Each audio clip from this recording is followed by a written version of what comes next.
Hello, this is David Lorimer here.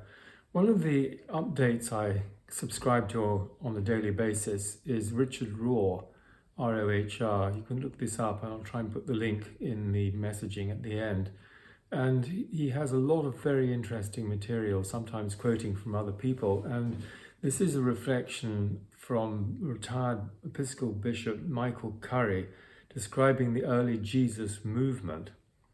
And he writes this: Jesus did not establish an institution, though institutions can serve his cause.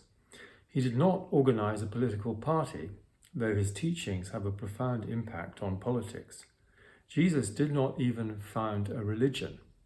No, Jesus began a movement fueled by his Spirit, a movement whose purpose was and is to change the face of the earth from the nightmare it often is into the dream that God intends. And this is the kingdom of heaven, which Christians pray for on a daily basis. There's no denying it, he writes. Jesus began a movement. That's why his invitation to folk who joined him are filled with so many active verbs.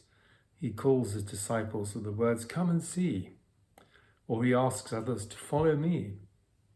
The end of the Gospels, he sent his first disciples out with the word go into all the world and proclaim the good news to the whole creation.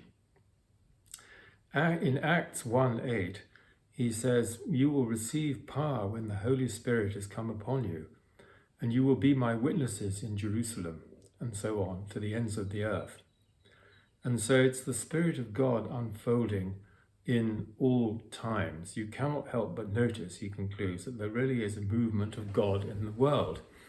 And I'm reminded of the annual meetings, the Round Table of the Wrekin Trust, of which I was later president, under the auspices of Sir George Trevelyan.